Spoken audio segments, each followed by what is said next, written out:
नमस्कार बच्चों, मैं मंजीत सिंह अपने टॉपिक मनी एंड क्रेडिट मुद्रा एवं साख के साथ। आपको पता है ये कक्षा 10वीं का इकोनॉमिक्स का चैप्टर नंबर 3 है। इसके 2 भाग हम पहले कर चुके हैं और अब हम इसका तीसरा भाग करने जा रहे हैं। आपको ध्यान होगा जब हम दूसरा टॉपिक कर रहे थे कि फॉर्म्स ऑफ मॉडर्न मनी, उसमें हमने बात की थी कि जो फॉर्म्स हैं मॉडर्न मनी के वो करेंसी है और डिमांड डिपॉजिट विद बैंक्स, यानी बैंक में जो डिपॉजिट्स किए जाते हैं, बैंक में जो पैसा जमा किया जाता है। अब ये भी कहा था उसको डिमांड डिपॉजिट इसलिए कहा जाता है क्योंकि जब जरूरत होती है हम बैंक से जाकर के वो पैसा निकलवा सकते हैं। उसके लिए आप थोड़ा एक दूसरा जो वीडियो है वो जरूर देख लें। फिर क्या होता है कि कई बार क्या होता है, बैंक से जब हम पैसा निकलवाने जाते हैं या जब अकाउंट हम खुलवाते हैं बैंक में, तो बैंक हमें एक चेकबुक इशू करता है जिसमें कई प्रकार के 20 भी हो सकते हैं, 50 भी हो सकते हैं, 100 भी हो सकते हैं, यानी ज्यादा, जिससे ज्यादा भी हो सकते हैं। एक पीसीज होते हैं चेक के, चेक उसमें यानी चेकबुक में कई चेक होते हैं, इसलिए उसको चेकबुक के नाम से जाना जाता है। अब प्रश्न यह है कि वो चेकबुक क्या है। क्या है कि जब हम पैसे निकलवाने जाते हैं तो कई बार एक लिमिट होती है कि आप जब पैसे निकलवाएंगे तो आप बिना चेकबुक के इससे ज्यादा पैसे नहीं निकलवा सकते। लेकिन कई बार हमें पैसे की ज्यादा जरूरत होती है, तब हमें चेक की जरूरत पड़ती है और उस चेक को ले जाकर के हम काउंटर पे देते हैं, बैंक के काउंटर पे, और जितनी अमाउंट हमने उसमें भरी होती है तो बैंक हमें उतना राशि हमें दे देता है।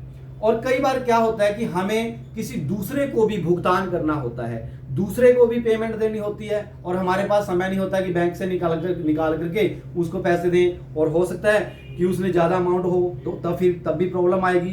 तो ऐसी स्थिति में क्या होता है कि हम क्या करते हैं, अपने साइन कर देते हैं उस चेक पे, और वो चेक जिस व्यक्ति को हमने पैसे देने हैं उस पे, उसका चेक पे उसका नाम लिख देते हैं, और वो व्यक्ति बैंक में जाकर के जितनी उसको राशि चाहिए होती है वो हम पहले ही भर देते हैं, वो जाकर के बैंक से निकलवा सकता है। अब आपको ये बात समझ में नहीं आ रही होगी कि कहां से पैसा निकलवाना है, किसके साइन होंगे, तो उसके लिए जानना जरूरी है कि चेक क्या है, इसको समझें। तो आज का जो हमारा टॉपिक है वो यही है, what is a cheque. What is a cheque, एक चेक क्या होता है।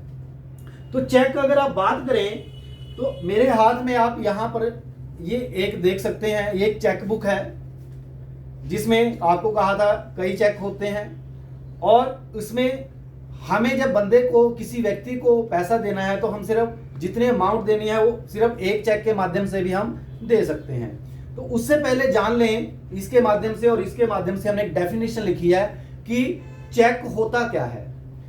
A cheque is a paper. Cheque क्या है, एक कागज ही है, एक कागज का टुकड़ा है, इंस्ट्रक्टिंग द बैंक, बैंक को आदेश दे रहा है। कौन से बैंक को, जिस बैंक का वो चेक है, यानी जिस बैंक ने वो चेकबुक इश्यू की, और उसी चेकबुक में से हम जो एक चेक दे रहे हैं उसी बैंक को आदेश दे रहा है ये चेक क्या, टू पे, अदा करे, भुगतान करे किसी का, ए स्पेसिफिक अमाउंट, जो एक निश्चित राशि हमने इसमें भरी है, जो एक निश्चित राशि हमने इसमें भरी है वो उसको अदा करे। कहां से, फ्रॉम पर्सन्स अकाउंट, यानी जिस व्यक्ति के नाम वो चेकबुक है, जिसका वहां पर अकाउंट होगा बैंक में और उसके नाम से चेकबुक इशू हुई है, तो इसका मतलब वहां पे उसका अकाउंट है, तो उसके अकाउंट से पैसा अदा करे किसको, टू द पर्सन, उस व्यक्ति को, in whose name the cheque has been issued, जिसके नाम से वो चेक इशू किया गया है। हम बात करेंगे, देखेंगे कि यहां पर कैसे हम देखेंगे कि एक उस व्यक्ति का नाम लिख देते हैं जिस व्यक्ति को हमने पेमेंट करनी है।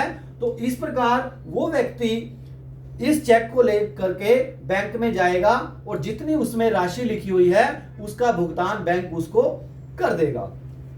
अब अगर हम देखें तो यहां पर हमने, ये तो हमने चेकबुक जो ओरिजिनल थी उसको दिखाया है। अब यहां से आपको समझ में नहीं आएगा, इसलिए हमने क्या किया, यहां पर एक जो चेक है उसका हमने चित्र बनाया है और उसमें जो कुछ प्रमुख बातें होती हैं जब भरते हैं तो वो जानना बहुत ही जरूरी है।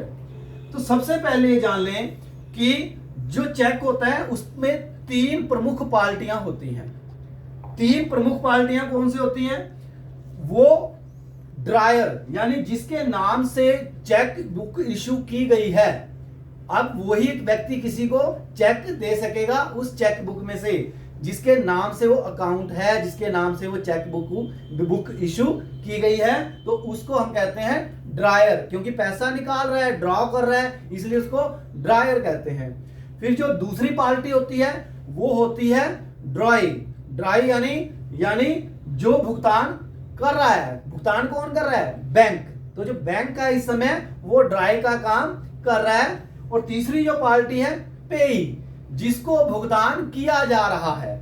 ये जो भुगतान है वो जिस व्यक्ति के नाम अकाउंट है, जिसके नाम चेकबुक है, उसको भी हो सकता है या किसी अन्य व्यक्ति को भी हो सकता है जिसका उस पर नाम लिखा होता है।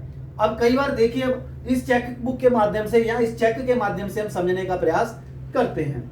अब यहां पर देखिए, सबसे पहले क्या होता है, यहां पर ऊपर वाले कोने में बैंक का नाम और एड्रेस दिया होता है। यहां पर बैंक का नाम और एड्रेस यानी कि कौन सा बैंक है, किस बैंक का चेक है और वो कहां पर स्थित है। फिर यहां पर होता है पे। यहां पर देखिए उसके बिल्कुल नीचे लिखा होता है पे, यानी जो पेमेंट करनी है वो उसका नाम लिखना है। अगर वो पेमेंट उस व्यक्ति को दी जा रही है जिसके नाम से वो चेक है, यानी जिसका खाता है और उसका वहां पर चेक है और उसी का अकाउंट है, तो वहां पर वो क्या लिखेगा? सेल्फ, यानी जिसके नाम से चेकबुक इशू की गई है, अगर वही पैसा निकाल रहा है तो वहां पर वो लिखेगा सेल्फ, उसको नाम लिखने की जरूरत नहीं है। लेकिन अगर वो पैसा किसी दूसरे व्यक्ति को दिया जा रहा है तब हम उसका नाम लिखेंगे पे की जगह पर। पे टू कोई भी व्यक्ति हो सकता है, XYZ जो भी हो। फिर यहां पर इस कोने में डेट लिखी जाती है और इस डेट में 8 कह सकते हैं डिब्बे बने होते हैं। अब 8 डिब्बों में क्या मतलब है? उसमें क्या होता है, पहले डेट होती है, कौन सी तारीख है, पहले 2 डिब्बों में, फिर अगले 2 डिब्बों में यह मेंशन किया जाता है कि महीना कौन सा है। फिर उसके बाद जो वर्ष चल रहा है, जैसे मान लीजिए आज जो तारीख है, अगर हम बात करें 18 तारीख है आज, 18 अगस्त 2020, तो अब हम क्या करेंगे, यहां पर 18 हो गया। फिर 8 अगस्त की हमने बात की तो 08 अगस्त का महीना आ गया। उसके बाद 4 डिब्बे बचे, 2020 हम उसमें, क्योंकि 2020 चल रहा है तो ये हम यहां पर ऐसे करेंगे। उसके बाद क्या होगा कि यहां पर रूपी लिखा होता है, यहां पर एक तरफ होता है इन वर्ड्स और एक तरफ होता है यहां डिब्बे में डिजिट, की शब्दों में भी लिखनी है अमाउंट और आपने अंकों में भी लिखनी है। तो यहां पर हम लिखते हैं, मान लीजिए 5000 लिखना है, किसी को 5000 हम पेमेंट कर रहे हैं तो हम यहां पर लिख देंगे 5000 ओनली। लास्ट में हम ओनली जरूर लिखते हैं और एक चीज का और ध्यान रखते हैं कि बीच में हम कोई भी जगह नहीं छोड़ते। अगर जगह छोड़ेंगे तो वो थोड़ी गड़बड़ हो सकती है, तो इसलिए कोशिश करनी चाहिए जैसे एक शब्द खत्म हुआ उसके तुरंत बाद दूसरा शब्द हमने लिखना है। और यहां पर भी जैसे हम अमाउंट भरते हैं, जैसे हमने कहा था 5000, इसमें भी आपने जगह नहीं छोड़नी और लास्ट में आपने ऐसे निशान लगा देना है ताकि पीछे कोई दूसरा ना भर सके। वैसे तो देखा जाए तो इसके हिसाब से और वर्ड्स के हिसाब से और डिजिट के हिसाब से दोनों मैच होने चाहिए। अगर कहीं भी गड़बड़ है इसका मतलब वो जो चेक है उसका भुगतान नहीं हो पाएगा। इसके अतिरिक्त यहां पर क्या होता है, देखिए यहां पर अकाउंट नंबर लिखा होता है यहां पर कि जिस व्यक्ति को वो चेक इशू किया गया है उसका जो अकाउंट नंबर है बैंक में वो यहां पर लिखा जाएगा। उसके बाद बैंक की थोड़ी डिटेल होती है कि उसकी IFSC कोड क्या है, IFSC कोड होता है या कुछ अन्य चीजें हैं वो यहाँ पर दी जाती हैं। उसके अतिरिक्त यहाँ पर देखिए जब अमाउंट भरी थी तो उसके नीचे यहाँ पर signature of the account holder, जब तक वो सिग्नेचर नहीं होंगे जिसके नाम से बैंक में अकाउंट है और जिसके नाम से चेक बुक इश्यू की गई है, तब तक वो जो चेक है वैलिड नहीं होगा। और यहां पर सबसे अंत में देखिए, यहां पर पहले 6 अक्षर हैं, उसके बाद काफी अक्षर दिए गए हैं।